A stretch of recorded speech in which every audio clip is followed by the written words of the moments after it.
नमस्कार साथियों, मैं पंकज धाकड़ धाकड़ मैथमेटिक्स में आपका स्वागत करता हूं। आज हम पढ़ने वाले हैं क्लास 8th का एक्सरसाइज 10.1। 10.1 में आज हम देखने वाले हैं question number second. Question number second आपका क्या दिया हुआ है? Simplify and express the result in the power notation with positive exponent. मतलब जो आपको एक्सप्रेशन दी हुई है इन सबको आपको क्या करना है? सिंप्लीफाई करना है, और सिंप्लीफाई करने के बाद इनकी जो पावर है वो पॉजिटिव पावर के रूप में आपको इनको सिंप्लीफाई करके लिखना है। ठीक है, करें स्टार्ट इसको हम। ठीक है, इसके अंदर टोटल 5 क्वेश्चंस हैं, उनमें से हम फर्स्ट वाला स्टार्ट कर रहे हैं। फर्स्ट वाला आपका क्या दिया है? -4 का पावर 5 डिवाइड बाय -4 का पावर 8। ये आपको आता होगा a का पावर m डिवाइड a का पावर n। ये दोनों में बेस सेम है और पावर अलग अलग है, और क्या है बीच में? डिवाइड। तो इसमें आप क्या लिख सकते हैं इसको डायरेक्टली? मतलब आपका -4 का पावर दिया है 5 डिवाइड में आपका दिया हुआ है -4 का पावर 8। तो इसको आप लिख सकते हैं -4 का होल पावर 5 - 8। ठीक है, किस फॉर्मूले से लिख सकते हैं आप इसको? आपने सीखा था उस दिन क्या? a का power m divide by a का पावर n। तो इसको लिख सकते हैं आप a का पावर m माइनस n। ठीक है, a का power m minus divide by a का पावर n, तो a का पावर m माइनस n। इस फॉर्मूले से हम इसको कर सकते हैं। अब देखिए, -4 का पावर 5 - 8 है, तो -4 तो आपका -4 ही रहेगा। 5 - 8, तो ये 5 पॉजिटिव, ये नेगेटिव, तो 8 में से 5 जाएगा, आपका कितना बचेगा? 3, और 3 किसका रहेगा? नेगेटिव। अब आपको पता है -4 का पावर -3 है, तो -3 के साथ आप इसको नहीं लिख सकते, तो आपको पॉजिटिव एक्सपोनेंट में लिखना है इसको। तो आप क्या करेंगे इसको? 1/-4 का पावर -3 है, तो ये हो जाएगा -4 का पावर +3।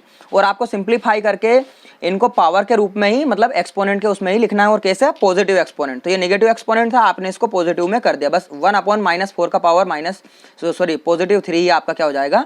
आंसर। नेक्स्ट क्वेश्चन की तरफ बढ़ते हैं। आपका है 1/2 का पावर 3, उसका होल पावर 2।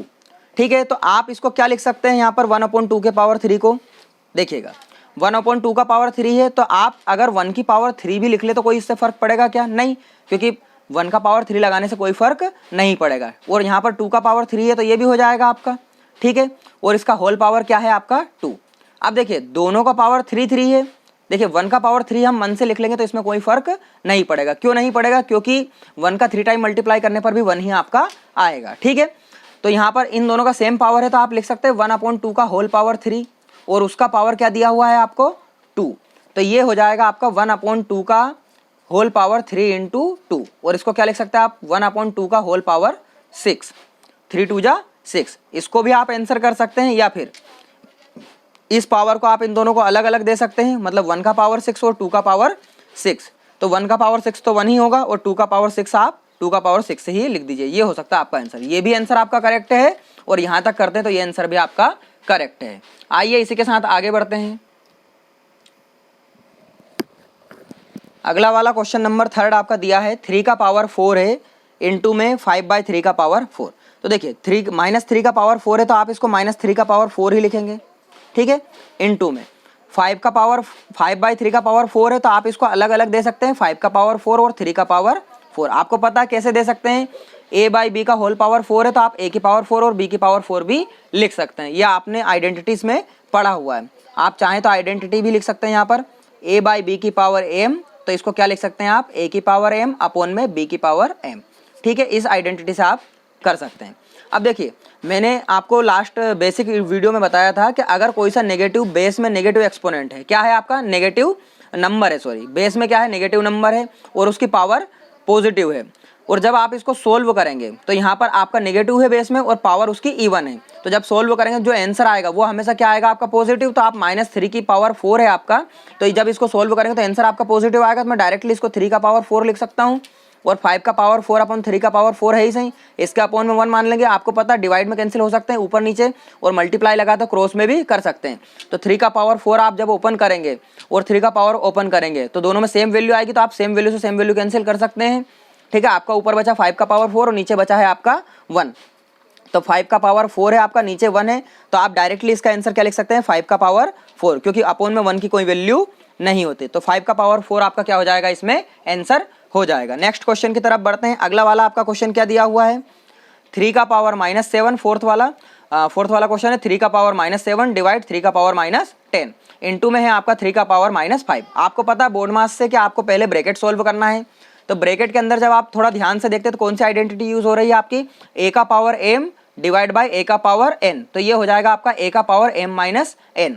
तो आप इसको क्या लिख सकते हैं, दोनों में बेस अलग अलग है तो आप मैं डायरेक्ट लिखा सकता हूँ इसके बाद। तो ब्रैकेट के अंदर क्या लिख लूंगा मैं, a का पावर ये हो गया आपका m माइनस n की वैल्यू क्या है -10।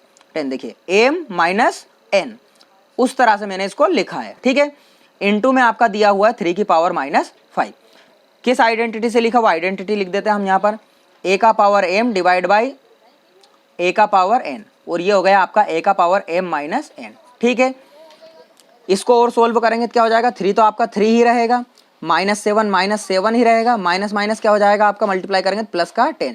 ये पावर आपके अंदर चल रही है यहाँ पर, 3 की पावर -5 आपका एज इट इज। अब देखिए इसको सोल्व करेंगे तो ये हो जाएगा 3 और 10 में से 7 जाए कितना बचेगा आपका 3, और यहाँ पर 10 किसका पॉजिटिव, तो ये भी आंसर पॉजिटिव। तो 3 की पावर 3 इंटू में 3 की पावर -5, ठीक है। यहाँ पर आप नॉर्मल वाली आइडेंटिटी यूज कर देंगे, मल्टीप्लाई वाली, कि बेस सेम और पावर अलग अलग है तो पावर प्लस हो जाती है। तो 3 ऊपर पावर 3 और 5 क्या हो जाएगी आपस में प्लस, तो 3 प्लस माइनस का 5 m प्लस n। इसमें कौन सी आइडेंटिटी यूज की है आपने, a का पावर m इंटू में a का पावर n। तो ये हो जाएगा आपका a का पावर m प्लस n, मतलब बेस सेम हो और पावर अलग अलग हो और मल्टीप्लाई में हो तो पावर क्या हो जाती है प्लस, डिवाइड में क्या होती है माइनस और मल्टीप्लाई में क्या होती है प्लस, बेस सेम होने पर पावर, ठीक है। तो आपका हो जाएगा 3 का पावर 3 तो 3 ही रहेगा, प्लस माइनस माइनस का 5। तो यहाँ पर हो जाएगा आपका 3 का 5 में से 3 जाएगा कितना बचेगा माइनस का 2। आपको नेगेटिव एक्सपोनेंट के साथ नहीं लिखना है तो आप क्या करेंगे, 3 की पावर -2 को क्या लिख सकते हैं आप, 1/3 की पावर 2। यही हो जाएगा आपका आंसर 1/3 का पावर 2। आइए नेक्स्ट वीडियो की तरफ बढ़ते हैं, नेक्स्ट क्वेश्चन की तरफ बढ़ते हैं। नेक्स्ट क्वेश्चन नंबर है आपका 5th क्वेश्चन। 5th क्वेश्चन आपका क्या दिया हुआ है, 2 का पावर -3 इंटू में -7 का पावर -3। अब देखिए यहाँ पर पावर सेम है और बेस अलग अलग है, और दोनों किस में लिखे हैं आपके, मल्टीप्लाई में लिखे हैं। तो इसमें आप क्या कर सकते हैं, इसमें लगेगा आपका a का पावर m इंटू में b का पावर m, तो a इंटू b का होल पावर m हो जाता है। तो यहाँ पर मैं इसको लिख सकता हूँ 2 इंटू में -7 और इसका होल पावर क्या हो जाएगा -3। किस आइडेंटिटी से लिखा आपने इसको, आइडेंटिटी आपने लगाई है इसमें a का पावर m इंटू में b का पावर m। तो ये हो जाएगा आपका a इंटू बी का होल पावर m। देखिए दोनों में बेस अलग अलग है, पावर सेम है मल्टीप्लाई में, तो बेस दोनों को मल्टीप्लाई में लिख देंगे और पावर आप अकेले अलग से लिख देंगे। अब देखिए 7 2 जा क्या हो जाएगा आपका 14 प्लस माइनस माइनस, ये तो हो गया अंदर का, ऊपर माइनस की पावर 3 आपकी as it is.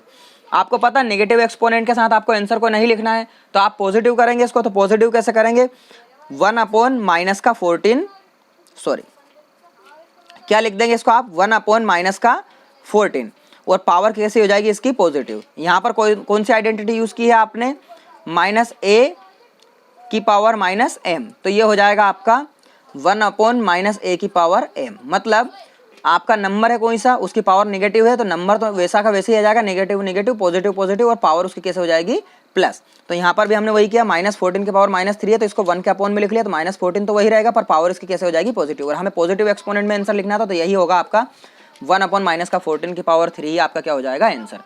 Thank you everyone, इसी तरह हमारे साथ जुड़े रहिए और नेक्स्ट पार्ट में देखिए नेक्स्ट क्वेश्चन नंबर 3rd।